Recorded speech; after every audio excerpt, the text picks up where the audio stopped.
the sea of Sri Lanka, an economic resource which we have underestimated for far too long. In fact, up to 200 nautical miles from our shores, a special economic zone is included within this ocean. And this is home to an abundance of marine life of multiple different species. The contribution from fisheries alone is more than 2% to our economy, and millions are dependent on the oceans, especially fisheries, for their livelihood. But disaster struck, as we all know, a few weeks ago. The Express Pearl went down with a heavy amount of tons of nitric acid as well as fuel. What exactly went on? There is so much of speculation, so much of information and misinformation. It's time to debunk, to demystify that and get the picture right. And today on Bisnomics, we will be focusing on the events that led to the Express Pearl disaster, what could have been done differently to avoid such incidents, and what lessons can we take for the future. And joining me for this very insightful discussion is an expert on this industry, who is none other than Mr. Rohan Masakorala, CEO of the Shippers Academy. Rohan, welcome to Bisnomics. It's an absolute pleasure to have you. Nice to be here, Tarindu. You are indeed quite home, isn't it? I mean, you are our go-to expert on many of these matters. Yes, yes. Rohan, let's talk about this entire drama about this Express Pearl. How it exactly unfolded from the initial report of a particular dangerous ship being there in the waters of Sri Lanka up to the point where it went down. What exactly happened? Yeah, so I don't think we cannot call there was a dangerous ship in Sri Lanka or in the Indian Ocean as far as the you look at from the master's point of view. A master is the person who is in charge of its crew, a ship and the cargo when it sails from a particular port. So this particular vessel is a brand new vessel. It's registered in Singapore. The owners are from United Kingdom. Correct me if I am wrong, 3 months? Yeah, about 3 months this year. So owners are from United Kingdom. It's a feeder line. That means it brings in regional cargo to connect in hub ports to load into major ports. So this is the third cycle of this new ship, third voyage. It goes through Singapore, Malaysia, then to United Arab Emirates, Dubai, then to Qatar, India and Colombo, Sri Lanka. That is its general route, which takes about a month's voyage round trip. So as usual, this trip was loaded off Jebel Ali port in Dubai with cargo, and after sailing from Jebel Ali or getting into Qatar, I think the captain has realized that there was a leak in one of the containers. And Rohan, the entire ship had close to 1,500 containers, 1,486? 1,486, which is a very small quantity. Today a big ship carries up to 25,000 containers. Wow. We are talking about the triple E's and all that, the large ones. Triple E was the origins of the big ships, 18,000. Now right. The big ships are 25,000. Okay. And the designs are up to even 50,000. Wow. So shipping industry is evolving. So these are modern feeders. Those days feeders would carry maybe 50 to 250 containers. So now those carry 1,500 to 2,500. That's also modernized. So this leaking containers also, when I researched out after this incident, it's a quite common occurrence also, that as long as the crew doesn't see that it's a imminent danger to the ship or their lives, they take it as a general condition that there are some containers. Sometimes the shippers, it's the cargo owners who actually load containers. So we call it shippers load and count. That is the exporter who would load into the container, properly pack it. They are supposed to be there. It is a responsibility of the exporter to do that and hand it over to the port to be loaded onto a ship. And of course, the ship captain has to be satisfied that the cargo he is taking on board is in good condition. So given all this situation, the vessel sailed out of Dubai, and then it of course reached for the next destination for load and unload, where this leak was realized. And the master of the ship has informed the port there that whether you could repair it and rework it. It is called reworking. Reworking means you take the goods out, there has to be surveyors, customs coming in, there is a process, and hand it over back to the ship. So for reasons yet not clear. The port in Qatar said they cannot rework this container. So, the captain or the master decided to go to the next port. So, obviously, he had not seen a danger there also, because he was back again passing Dubai when he was coming from Qatar. We looked at the geography. So, he probably no alerts were there at that point also. And then the next port of call was India, which is a very small port compared to Sri Lanka, the port of Hazira.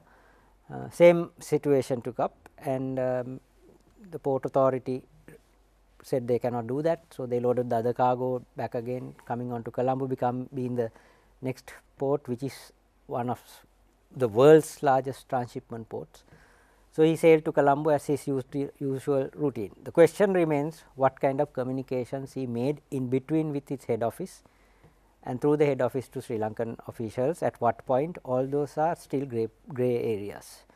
So, when it came to Colombo, it anchored, it was allowed to anchor at outer harbour, and at some point it requested the same facility from the harbour master. Harbour master said, yes, I can do it in Colombo, rework it when you bring it along berth, and we can handle it, because Colombo does the handling of this reworking of this container. So, he reported this situation, that is known from the harbour master, and then things turned to the bad from there onwards. There was a fire reported by the master, that fire not from the leaking container, but at the bottom of the ship, that is on the lower decks, a fire took place, and ship has used its own gear to fight it, and it fought it according to reports coming in, and then he reported back saying they have controlled it. Then came the next saying it started again, that we need kind of help, and our port authority took its tugs and the navy along with them, and they rescued the staff on board, as well as took measures to douse that fire which they thought they could control. But according to the ports authority, which we have to understand, is that things got worse, and including the weather and the swell of the ocean, and our port does not have the biggest equipment in Sri Lanka. So, it took few days, they were trying to control it. So, all this saga took days and days. By the time the international arrivals, including the Salvos, which is a Netherlands company, the fire went out of control, and became a major fire, and of course, it spread across the whole vessel, and we know what the end result was. Rohan, you did mention that we are one of the largest transshipment hubs in the world, and then we do have these ambitious plans of going towards to being a regional maritime hub, etc. But does this not show that we are not ready, or we are not properly equipped to handle a proper accident like this? And if that is the case, how can we be having all these grand plans and goals? Yeah, so as far as I am concerned, I have been in this industry for about 30 years. You are a veteran. Well, yes, one could call it. I have had a passion to learn about the industry. Actually, I have absolutely no qualification from the shipping industry. I am an economist by profession. Very humble of you to admit that on live, on public TV, but yes. But shipping and logistics have been part of my life. So, it is a passionate subject. I read in depth, I associate friends of that nature, and I have got into industries who work in that, and so I know the subject. So, of course, yes, Sri Lanka has been aspiring to be a maritime hub. Lot of talk, I would say, we call it lip service in some sense. But not walking the talk. Not walking the talk in many areas. Of course, a couple of areas, that is, since liberalizing the country or opening up the country as a free economy from 1978, we really became one of the top transshipment hubs in the world, and today we have the 21st or 22nd position in that in the world. And also by way of connectivity through maritime, all the major shipping lines call Colombo for transshipment cargo of the Indian subcontinent. So, we are the leader in the Indian subcontinent as a transshipment hub, and we are the 21st in the world, but that is transshipment only. A maritime hub is way beyond transshipment. It provides ship financing, ship insurance, bunkering in major scale, we also do in a small scale, multitude of services. And most importantly, I believe being able to handle accidents and disasters. Exactly. So, what happens is in a maritime hub, all the global ship operators are present. Most of their headquarters or regional offices are present in those countries. So, the two maritime hubs in this part of the world, which everybody knows, is Dubai and Singapore. Singapore came way ahead, Dubai came behind us and has taken over, and it is among the world's top 15 maritime hubs. So, Sri Lanka does not have a single international ship owners headquarters here. They have not come and set up for multiple reasons, including our doing business environment, including our protectionism in some areas. So, the overall environment does not invite them to come and set up operations here. So, this whole services sector which you are talking, including the salvos and insurance companies and brokers, you name it, all grow around the big boss, that is the shipping line. So, if the shipping line is present in that particular country, the rest of the ecosystem grows. That is how, if you look at any hub in the world, any hub, you will find all of them, whether it is a Hong Kong or in China, Shanghai or Rotterdam or London or Dubai, anywhere, even in this part the Singapore is the leader. So, we lack this proper ecosystem, would you call. So, as a result, we have to depend on third countries to get this kind of equipment if we have a fire of that nature. Of course, Sri Lanka Port Authority has doused fires earlier on ships, but this is first time of this scale. So, even oil spill of a massive scale, we do not have the equipment, we have to rely on our friends, regional countries as well as the other hubs to come and help us out. Understood. So, therefore, we lag. So, this and story this is of a rude awakening. Very rude awakening. I hope the policy makers see the big picture rather than the small picture and say we will try to fix this problem, because Sri Lanka is situated in such a hot spot in international shipping. Correct. I do not think we have taken any advantage in that situation. We are going to come to that in more detail, Rohan, after the break. What policy decisions are needed in order to strengthen the position of Sri Lanka as a global maritime hub, and what are the next steps in this Express Pearl disaster that needs to be taken? Let us talk about that on the other side of this short break. This is Bisnomics.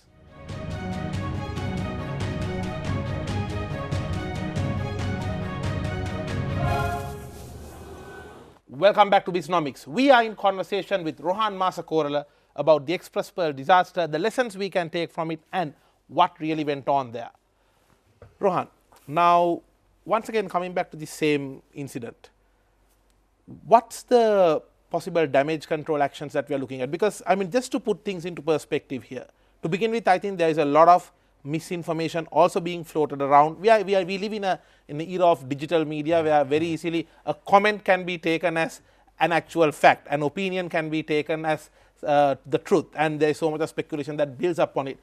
To begin with, but of course, some reports are coming in from the news. For example, from the Attorney General's office, there has been a certain comment about some emails being deleted, and at the same time that this problem could have been avoided much more easily. And the question a lot of people have is actually, were the right protocols followed? I think you answered that to a large extent before the break. And where to from now on? What about the compensation? How does that work? And there is also foreign media reporting a possible oil spill. Where do we go from here? Because people are worried.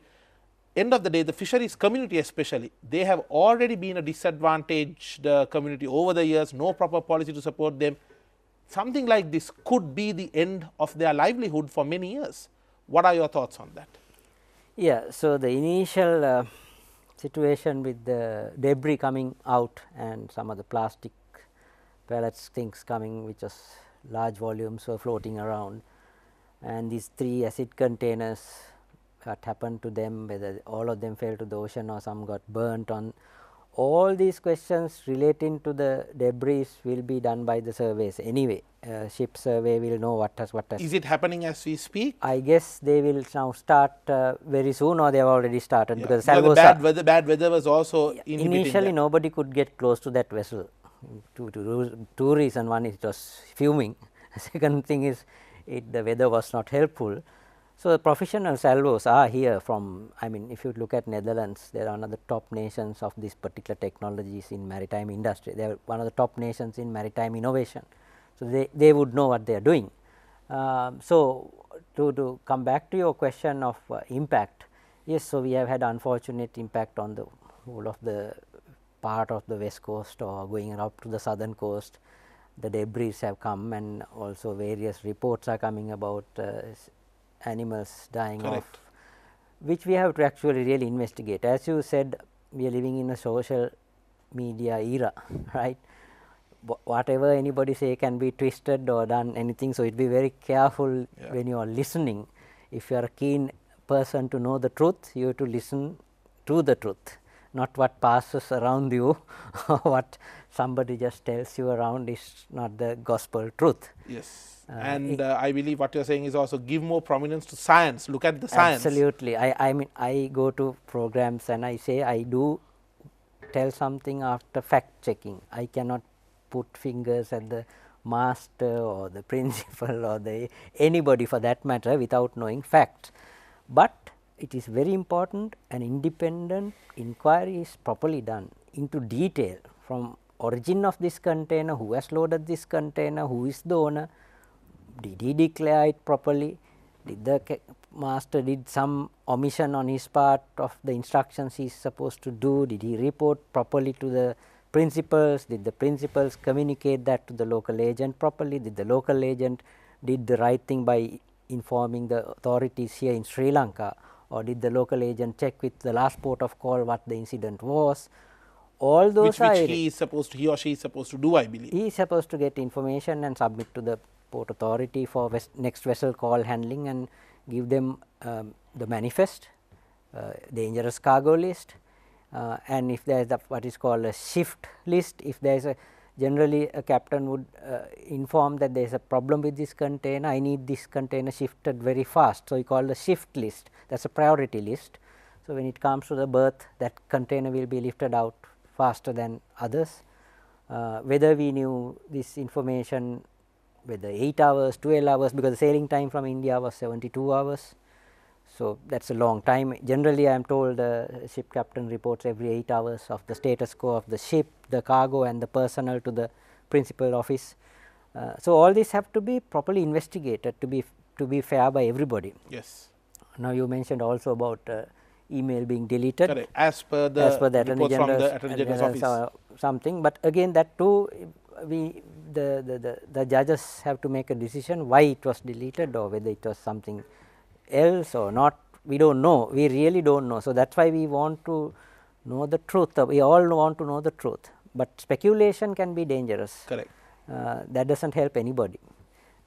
So, in today's context you have to be very professional. If you look at the Express Pearl owners, they have already started a website. Anybody can go and get a daily updates on what they put on from their side. Okay. Now, we do not see it from our side, right. that is the difference. Now, that is a UK based company, how they work and how we work, because end of the day this whole thing boils down to finally the insurance companies, right. Insurance companies, you know how whether your vehicle accident or your shop is on fire, there will be clauses and requirements, and they will see whether the laws are intact, whether the country laws are intact, the fine line, and they will try to minimize the payment. That is their job anyway, we all know that. So, we need to fight it very professionally, because we need compensation to those people who have got affected severely.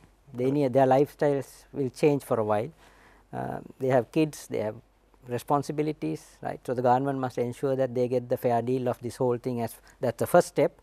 In terms of the environment will take its own time to get into natural. And if you look at from a more short term perspective, the main concern was this acid and the oil, which would be there for a while, especially the acid, the nitric acid. Well, they say it will either get burnt or when it falls to the ocean, that there is a high chance of that being dissolved. But I believe the bigger concern here is these plastic pellets, that the microplastics, because they say something like this can easily move up the food chain. If the fish consumes it, then when the fish gets consumed, it gets passed on to the people. And even an oil spill, I think the biggest worry is some of the recent scientific reports are showing, if there is an oil spill and especially if kind of that engulfs the ocean, it can affect the marine ecosystem, which is a more long term impact. You are right. So, when it comes to plastics, yeah, there's we do not know how much how many containers were there, all those details, maybe 3 have fallen and rest have got burnt in the ship.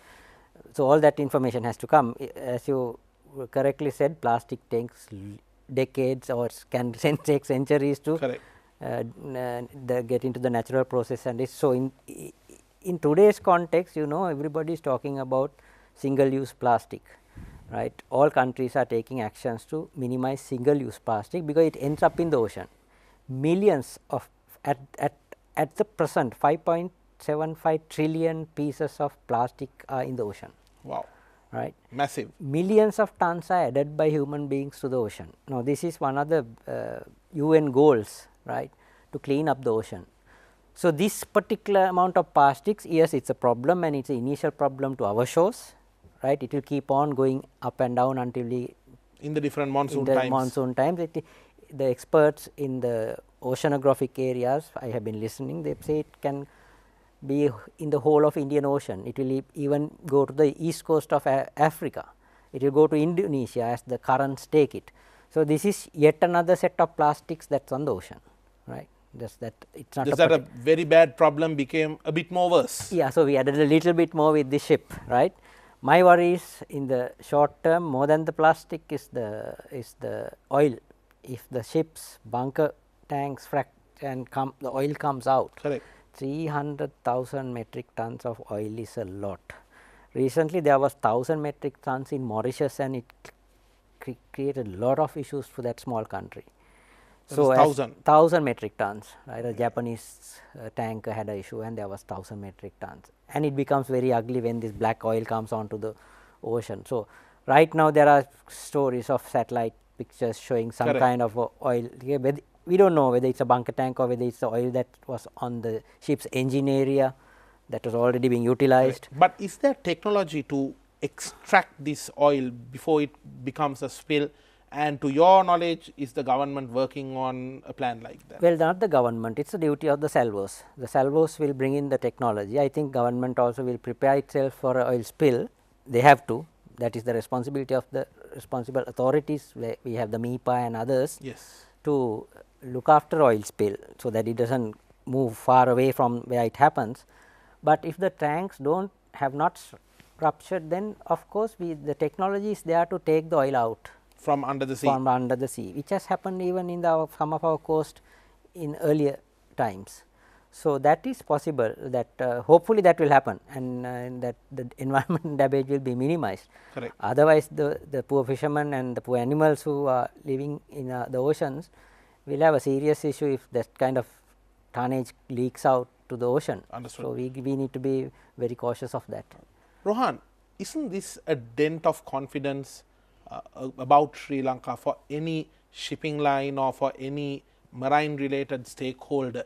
The fact that we were late, we were slow to respond to this, and we saw, even I am no maritime expert, but some of the little boats that had gone to rescue or to douse the fire, I saw most of the water was actually falling back onto the water. I mean, I may be wrong on this, but I did not see much effective action. And at the same time, when I spoke to few of the experts on this matter, what they said was, Tarindu, there are solutions, there are some of these like sponges like technology which is there, which can easily attract some of this oil that is spilling out. There are measures, there are sometimes rapid rescue kits, but the government and the authorities had not invested. And we are not pointing the finger at one government, Rohan. We've seen consecutive governments being in this country over the last few years. Seems like nothing much has been done. Well, our focus has been increasing capacity in terminals, but the rest of the ecosystem, as I said at the beginning, has not grown because the environment is not there. It is not governments who actually invest on these support services and equipment. Now, if you look at the tugs that came in from the salvos, those are private companies. So, those are present in the region, but not in Sri Lanka, for the reason that I mentioned earlier. So, we are not attractive to them. They are not, that is what, it is not attractive. But Rohan, we have so many ships passing us. and I believe we are very close to one of the busiest shipping lines. 2/3 of the world's oil supply goes passing us almost on a every year basis. Why are we not attractive? Well, that is what I said, the investment environment for them, the doing business easiness for them, and the freedom of doing what they want to do is not prevalent in Sri Lanka, with various laws interlocking others and the bureaucracy, and of course, our legal system being still 50 years old. If you look at the Merchant Shipping Act, is 50 years old. It was designed during the 1970s when we owned ships to support that kind of environment. Today the world has completely changed. One time the Merchant Shipping Act did not have the word freight forwarding, one time, even today it does not have the word logistics, right. Wow. So, we are way behind in putting the laws right in terms of international standards. Also, some of the maritime lawyers, we have been listening last few weeks, have pointed out that there are huge gaps in the maritime laws itself, for which we have signed as a country as for conventions, Correct. but we not have not action. adapted in the parliament to the domestic law. So, these can be severe impact can be brought upon by these weaknesses on our claim. The insurers will look at various loopholes to get out, For sure. and that is our business. That is any government's business, not only this government. You are right, last government, previous government, for the last 20 years, I think the maritime industry of Sri Lanka has pointed this out, right. You can't blame the industry people, they can't do things by force. I can tell you what to do, right. But as a policy decision maker, it is my duty to act on it. Exactly. I mean, that is why people pay taxes and keep people in various offices, right. For sure. Right, to do the right job on behalf of yourself. If only they have been doing the right job, Rohan, I think you and I will be living in a better Sri Lanka. We are going to come back to that soon. Stay tuned. We will be back after this short break. This is Bisnomics.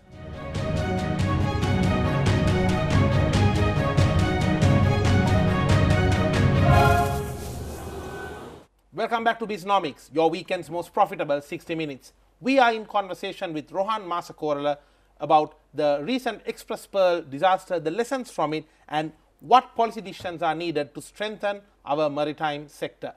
Rohan, now you mentioned a few interesting case studies of ports before, the Jebel Ali in Dubai and even the Singapore.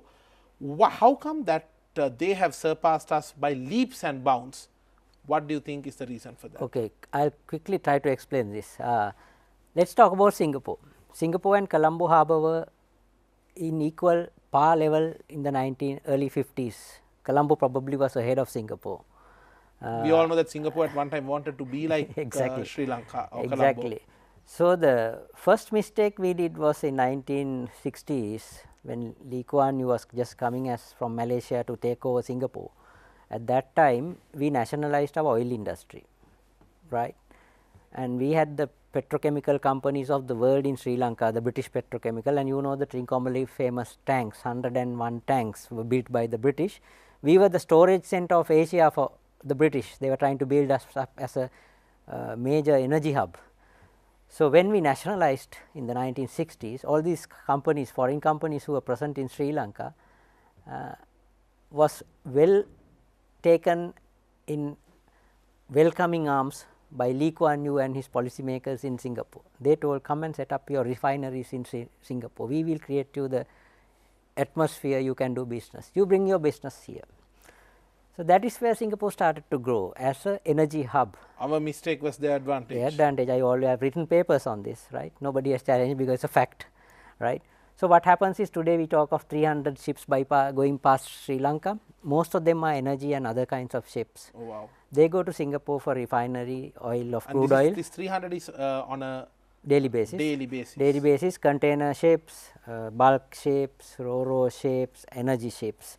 Most of them actually go to Singapore. So, for example, Singapore at any given time, if Singapore Straits have 10,000 ships in that anchorage, Sri Lanka handles 5,000 ships for a year. So, this is the difference I am trying to show you, right. So, 5,000 for ships a year versus 10,000 at any given time on anchorage in Singapore. You can see the how much they have to be ready for these kinds of disasters with so many ships around and refineries in those countries. Massive refineries are located in those countries. ExxonMobil's largest refinery out of US is in Singapore. Okay. So, we lost all this out because of our inward looking policies in the 1960s. So, only after liberalization of the economy in 1978 we started getting into a transshipment port. Similarly, the Dubai's rulers in the late 90s realized that we need to convert our country into a maritime hub. Dubai per se is not full of crude oil, it is Abu Dhabi. Correct. Right? So, Dubai decided that they need to change this. So, they invited again the international companies to come and set up the refineries and all, and Dubai is actually not in the main shipping route either.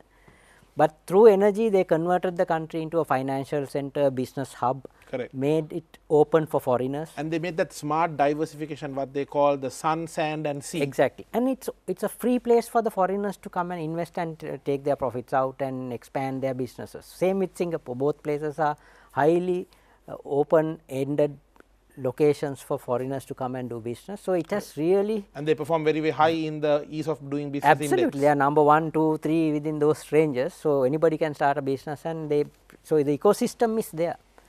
So, coming back to Sri Lanka, we all know how tough things are for us to get things done here, right? Even to get a housing permit or to get your electricity connection or water connection, how much we have to struggle through, how much people have to bribe through to get things. So, that's the environment we have. And at the same time, government does not welcome foreign investments the way they want it, right. If I was sitting in any position of power, I would go to Maersk in Copenhagen and ask, or whatever the country they are in, say, what do you want? Come here. Why are you having the regional headquarters in India? We are the hub, we are the best location. Come and set up office here. Now, we are trying the port city, right. So, if you want the shipping companies related finance companies to come into the country, the shipping companies have to be satisfied with Sri Lanka. Correct. Right? If they are not I can't expect you to invest in my country the way I want. Exactly. So, you need to ask them what they want, and then you bring the big players into the country, right? Give them the environment. So, we need to now have a mindset as a country. We cannot be scared of foreigners. You cannot be a hub without foreigners. Whether you are a tourism hub, you have to have the brands, international hotel chains brands, wherever you are, right. If you want to be IT hub, you need to be the IT companies of the world to be there. Microsoft is in India because that is why there is a Silicon Valley in India. The top companies are there. If you want to be a banking hub, you have to have the global banks in your system. If you want to be a financial hub, the financial systems have to be in this country. Sri Lankan companies can't create a global hub. So, we need to understand this concept. We need a local strategy, isn't it? I mean, we need the global players while the local players also So, are what performing. happens? Absolutely right. So, that what happens in those countries is with those global players around, a multitude of business springs out, because they only focus on their core business. And the rest of it is all outsourced to the others. So, as a result, it's a nice ecosystem. Whole ecosystem grows. So, energy to tourism to aviation to entertainment to MICE city to all these, if you look at similar characteristics for Singapore and Dubai. So, if you want to be one of those two, we have to look at the best. No, we can't be looking at some go out for second place and say we are better than them. Right? That should not be that attitude. No, we should be looking to be best among the best. I mean, we have to benchmark with somebody who is better than us, not who is worse than us and keep saying we are better. Yeah, that is good to hoodwink the public. We are better than this country or something like that. We who have travelled in the world, we have travelled in worked around the world, know what is the best out of the best.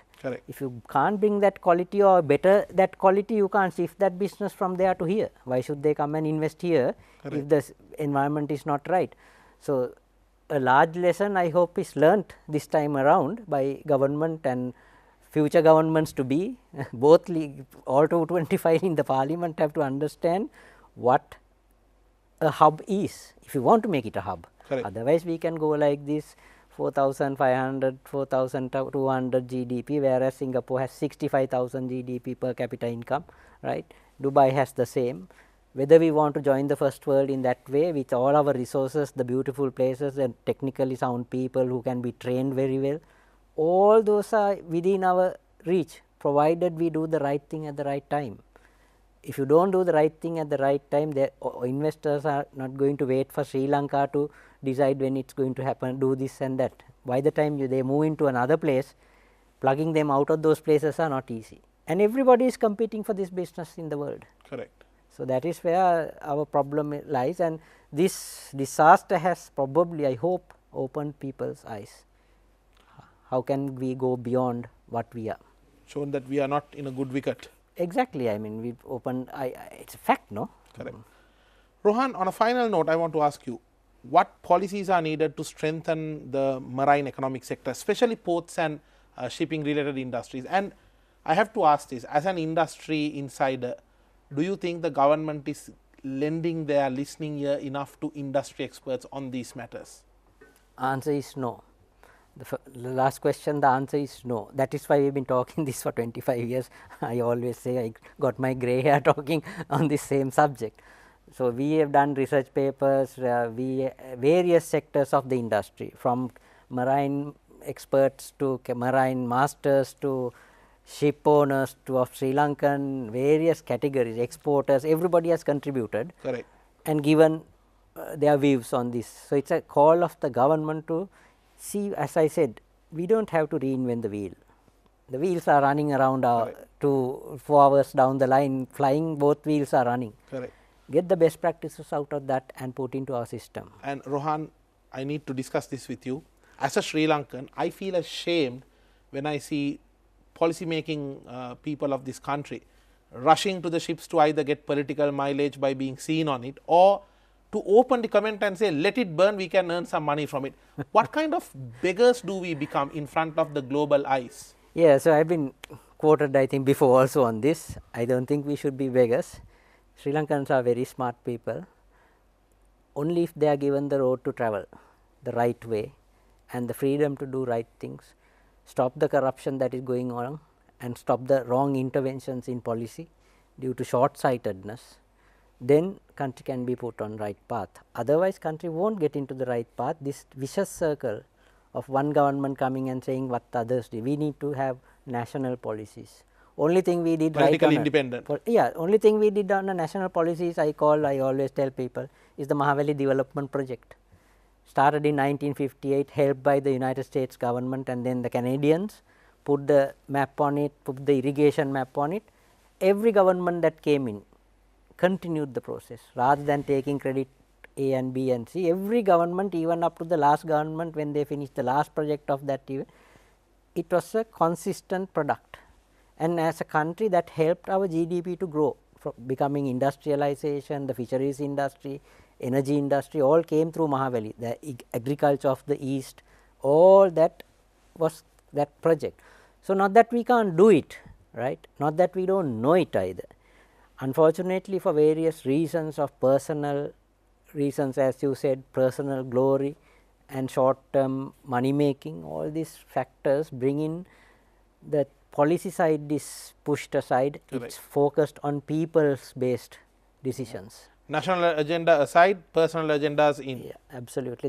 That has ruined Sri Lanka for the last 70 odd years since we have had independence, irrespective of which government that has been there. Ups and downs have been there. There have been good people, I must say, very policy oriented people have been there, but whether they could do the job or whether they are around today is another question. Understood, Rohan. Well, the Express Pearl disaster is indeed a rude awakening to the maritime sector, and most importantly to all the policy making stakeholders. Let us hope that they will listen to the right people. Let us hope that they will listen to science and make sure that the necessary steps are in place to prevent this disaster from getting further worse, and also with regard to preventing such incidents in the future. Let us hope that we will be more prepared with our responses. I am indeed thankful to Mr. Rohan Masakorala for having joined us. Rohan, thank you so much. You are definitely passionate about this industry, and I hope that more people in this industry are passionate like you and will speak the truth and speak for the industry, because this is an industry, a sector that has tremendous potential for Sri Lanka if only the right policies were in place. And I sincerely hope that the people who are in the decision making positions will listen to people like you with a passion for this industry, who are industry insiders, and make the right call. Thank you very much for joining us today. Thank you very much, and it's been a pleasure to join you. With that, we wrap up today's episode of Bisnomics, and no matter what industry you may be in, may it be a profitable, smooth one that you can sail forward ahead. I'll see you with the next episode.